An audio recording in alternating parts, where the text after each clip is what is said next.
I was the architect of Project 2025, and that was born really in response to people like Lindsey Graham. He's the endless war, endless government, endless spending guy, and we're about God, family, and country. There was already a Trump-appointed special counsel at the time investigating the origins of the Russia probe. It did not find any evidence of political interference. And Senator, at the time, you agreed with the findings of the intelligence community. I want to play back what you said at the time. Take a look. Yep. The Russians did it. It was the Russians who tried to interfere in our election. Every member of the committee agrees it was the Russians. They didn't change the outcome, but they did release information embarrassing to the Democratic Party. It did affect Hillary Clinton. There's only one person in Washington that I know of that has any doubt about what Russia did in our election, and it's President Trump.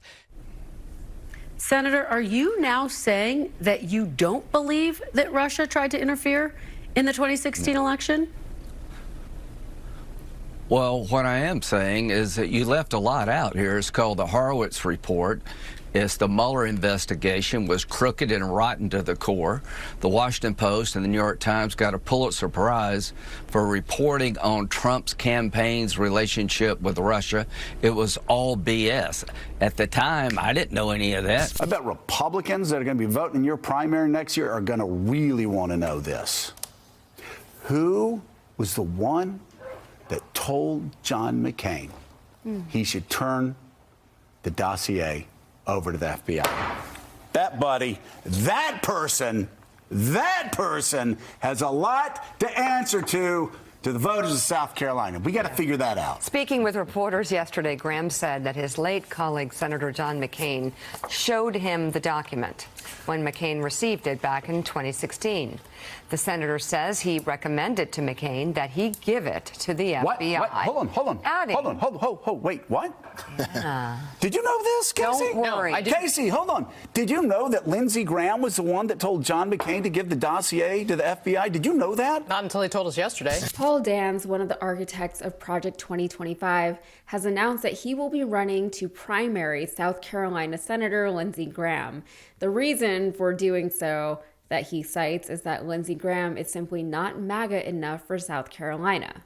So not to get too far off subject before diving into the actual story, but we're seeing this happen in Texas too. We're seeing a lot of things happen in Texas, but one of them is that an actually radical super MAGA Republican is trying to take the seat of an existing Republican senator because the incumbent is not MAGA enough. It almost feels like they're trying to make fetch happen, and maybe that's a dated reference, but isn't MAGA sort of dated? Trump is nearly 80 years old at this point. He's not going to be able to run for presidency again, and once he's gone, MAGA will not be able to sustain itself. It's barely hanging on as it is. That's why this administration and everyone adjacent to it is scrambling so hard to implement as many terrible policies as they can while they can. And it's the same reason why they're rushing to dismantle as much of our democracy as they can while they can. It's why Republican governors like Greg Abbott and possibly Ron DeSantis are trying to gerrymander their states in the middle of a decade to rig the federal voting map in favor of Republicans. Texas, by the way, is already one of the most gerrymandered states in the country. Republicans keep trying to say that Democratic states like Illinois, New York, and California are the most gerrymandered states, but it is simply not true. Moreover, as far as MAGA dying, look at Trump's poll numbers. They are terrible. Look at polling on Trump's policies. It is abysmal. His voters are voicing their disapproval.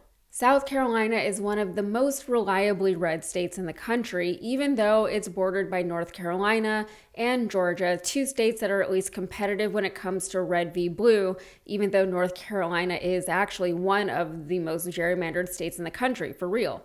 Lindsey Graham has been representing South Carolina in the U.S. Senate since 2003, but before that he was in the House, and before that he was in the South Carolina State House. Now, under the second Trump administration, he is currently the Senate Budget Committee chair. So throughout his public career, Graham has come to be known for being highly conservative, but he's also very well known for his backpedaling. He'll often say one thing and then say the exact opposite thing later. He's not reliable one way or the other, and that lack of a backbone has not only made him wildly unlikable with both sides of the aisle, but it's specifically gotten him in trouble with MAGA Republicans and Trump. Lindsey Graham, on occasion, has spoken out against Trump and his policies, usually at times when it was politically expedient or personally beneficial for him to do so. But in between those moments, he can be just as grovelly as the rest of them. Well, Paul Dans, who worked in the first Trump White House, is coming for Graham's seat. His strategy is to tout the successes of Project 2025, even though, as far as any of us know or have been told, Trump still doesn't really know a whole lot about what Project 2025 is, nor does he acknowledge that it is the blueprint for his current presidential term. Well, if he's not acknowledging it, maybe it's because someone else is actually pulling all of his strings, because according to the Project 2025 tracker, his administration has already implemented nearly half of what is in Project 2025 in just these past few months. So here's what Dans had to say about his campaign. What we've done with Project 2025 is really change the game in terms of closing the door on the progressive era. If you look at where the choke point is, it's in the United States Senate. That's the headwaters of the swamp. Dans gave an interview with CNN's Caitlin Collins nearly a year ago, just before the debate between Trump and Kamala Harris, and the whole interview was casually riddled with Trumpisms and Trump fawning. The man is entrenched. He probably can't turn it off even if he wanted to. One of the very first things he said to Collins was that, quote, President Trump's the greatest debater, bar none, of our time. It's almost inevitable that this will be brought up on the debate stage tomorrow night. Are you worried that your work could be a liability for Trump when he's on stage up there tomorrow? No, not at all. And thank you for having me, Caitlin. Look, President Trump's the greatest debater, bar none, of our time. And, the breaking news is Trump has nothing to do with Project 2025. Sure, a lot of us have worked in the admin and came together, but this started long before he even announced for president. It was really a coming together of the conservative movement. And I think that's what's been so threatening to the left. Our side's always been prone to infighting. And what we were able to do here was bring together 110 groups and really lay out a common sense plan. Not everyone agrees in what's in that book, but the book's only actually part of the plan. And what we did was really invite people from all over the country to get back into their government. Collins pushed back, saying that even if Trump himself isn't involved with Project 2025, very high-ranking members of his former cabinet, including Dans, were heavily involved in the creation of Project 2025, which by now is something that we all know to be true.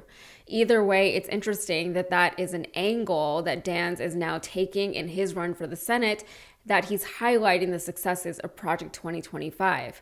But if you live in South Carolina and don't want to vote for one of two old men fighting over who loves a different old man more, then you can always cast your vote for the Democratic candidate, Dr. Annie Andrews, a pediatrician who actually does care about the children of her state. She went viral just a few months ago with her campaign announcement, and in case you missed it, here are some highlights. This is an X-ray of a kid with measles pneumonia, a condition easily prevented by vaccines. This is a kid with cancer, one of the diseases the NIH doesn't have the funding to study anymore. And this is a kid who's been shot, which, despite being the #1 cause of death for children in America, is no longer classified as a public health crisis. And this kid, and there's really no other way to say this, is quite literally full of shit. And this is an adult who is also completely and unequivocally full. Roll the tape. You know how you make America great again? Tell Donald Trump to go to hell. I like the president. I want to help him. I hope he's successful. You know what concerns me about the American press is this endless attempt to label the guy as some kind of kook. I think he's a kook. He's not fit to be president. It's embarrassing, and South Carolina deserves better. There's more to the ad. It's about 3.5 minutes long, but if you haven't seen it, it's worth pulling up and checking out. Is it likely that Dr. Andrews wins her bid for the Senate? Probably not. Anything can happen, but probably not. For one, people still, for some reason, love an incumbent. and for another, South Carolina has shown itself to be reliably red. That said, there is still room for hope in South Carolina. South Carolina may not be as deeply entrenched in Republicanism as we think, or as it used to be. In 2024, Trump only won the state by a margin of 2.2%.